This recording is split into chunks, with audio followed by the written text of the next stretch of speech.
I begin in the name of God, the Beneficent, the Merciful. All praise belongs to God and God alone. For God is the originator of everything that is good. For He is the absolute good. And He is the cause of all good causes. And I stand in front of you with honor and gratitude for having been given this wonderful opportunity to speak in a university, within the walls of academia, among people who are educated, striving to gain knowledge and understanding about their own existence, and to contribute, hopefully, towards the progress of mankind.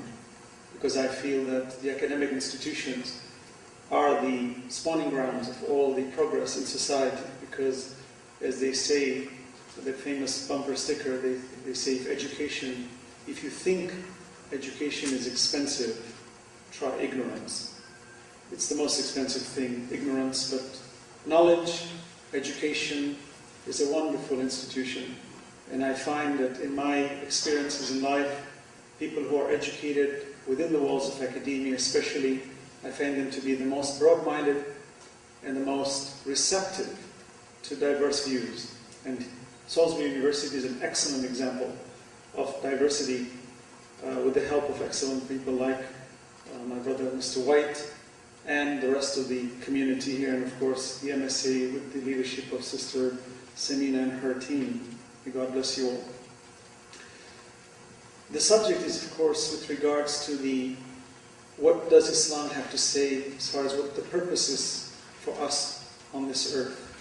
And I will start reading some of the verses from the Holy Quran, which is the last revelation given to the Holy Prophet, peace be upon him, and his family, as the final set of laws given unto man, upon which, where the start of those laws were given to Adam as the first prophet, and there were, in principle, many books given, but the Quran specifically notes 4 major revelations that came in time. One was the revelation that was given, of course the Quran doesn't mention it by name, but it was given to Abraham also, who is a patriarch, if you want to call it, of the Abrahamic faiths. But we have David, who received the revelation. You have Moses, who has been given the revelation.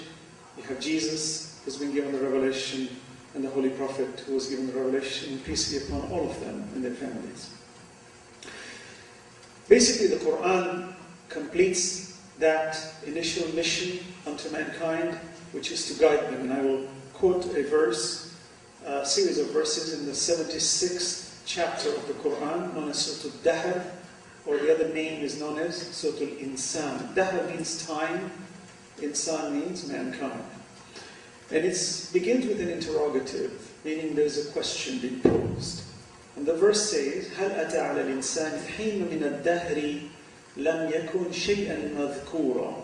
Has man not considered that there was a time he was not worthy of being mentioned? And here when I say he, it's the generic he, meaning he/she. Because the Arabic denotes both genders when it's saying this. هَلْ أَتَى عَلَى الْإِنسَانِ حِينٌ مِنَ الدَّهْرِ لَمْ يَكُنْ, meaning not even a little mention was worthy of that individual being. And I've used this example many times when I lecture, where I would pose a question to a child, and I say, what do you think of your son? And the child would look at me and say, what are you talking about? I'm still a child myself. I'm not even married yet. I said, but tomorrow, hopefully you will have a son and a daughter and children. When you have them, they will be the most important thing to you. Your life will move around them. And if you lose them, it will be devastating. But at this moment, it is really absurd for me to be asking you such a question, isn't it? And the child says, yes. I said, even if I were to question that to an adult who has children, and if I were to question them about a child they haven't gotten yet, they'll say, what are you talking about? I only have 3 children. Why are you putting the 4th one? So God is questioning that. He says, is it not a thought for you that you were not worthy of being mentioned at one time, and yet you are so important today that the need of myself and I is so central to you that everything revolves around you. It's so true. At the end of the day, it's me. I'm talking, I'm thinking, what's happening to me? Why am I here? Where am I going? What's going to happen to me?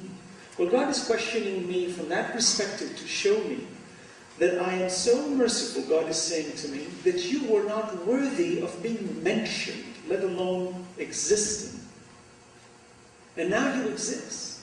And not only do you exist, I have endowed you with so many abilities that even the automated abilities of your body are so functional that when you think about it, an individual human being, for him to commit suicide, outside of using instruments that are not endowed upon him or her, is not possible.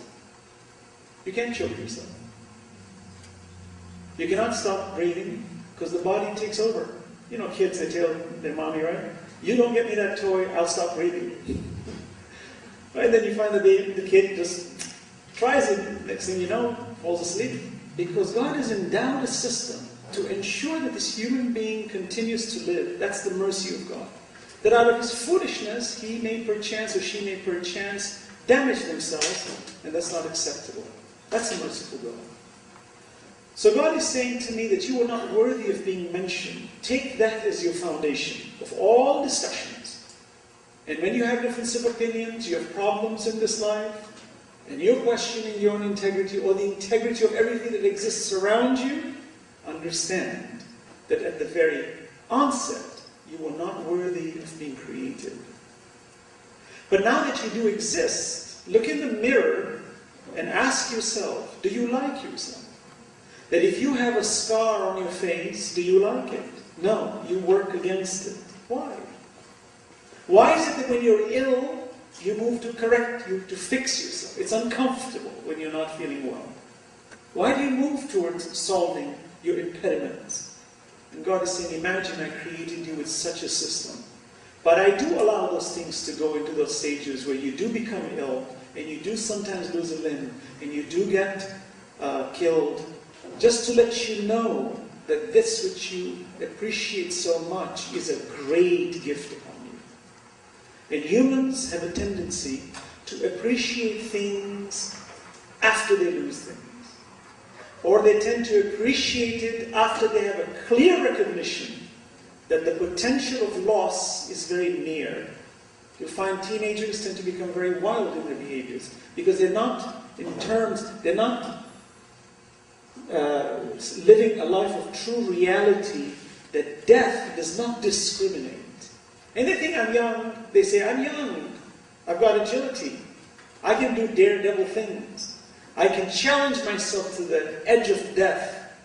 But when they do come that way, you find them to be very careful about life thereafter. Or for example, that individual who had to go for a heart transplant, and I think 2020 did a wonderful presentation about that, about those individuals who were waiting for transplants. And there was an individual waiting to receive a heart, and when they were covering it, they did it to the last minute, where this man was definitely going to die if he didn't get a heart. And it was a matter of hours that they were able to get a heart. And they were interviewing this man, and he had tears coming out of his eyes. And he was just hanging, as they say, by the skin of his teeth. And when he got the heart, after he recovered, Hugh Downs was asking him, so what is the first thing you're going to do when you get out of this hospital? And an amazing response. He says, I'm going to leave this hospital, and I'm going to stand outside, and when that rain drops, I want it to fall on my face. How many of us think, while we're lying in our rooms, that one of the greatest feelings is to walk outside and just put our face under the sky to feel the raindrops? We take it so for granted, don't we? Yet here's an individual who's been bedridden for a long period of time. He doesn't say, I'm going to go out and buy a Mercedes. I'm going to get on a jet plane. Or I'm going to go bungee jumping. No. I'm just going to have the raindrops fall on my face. And that's such an amazing statement, coming from the heart of an individual. True heart, as I call it. Because it's not that physical heart we're talking about. That true spirit that God has put in us. That you're made to appreciate. So, I will get deeper into this, but the foundation that I wish to build, the way I see life, and the way my religion tells me to see life, and I'm sure yours, if you're not a Muslim, I'm sure it says the same, is that we must look at the life, this living, as a glass that is half full. See, I can look at a glass that has half filled water, and I can look at it two ways. I can either see it as a half full glass,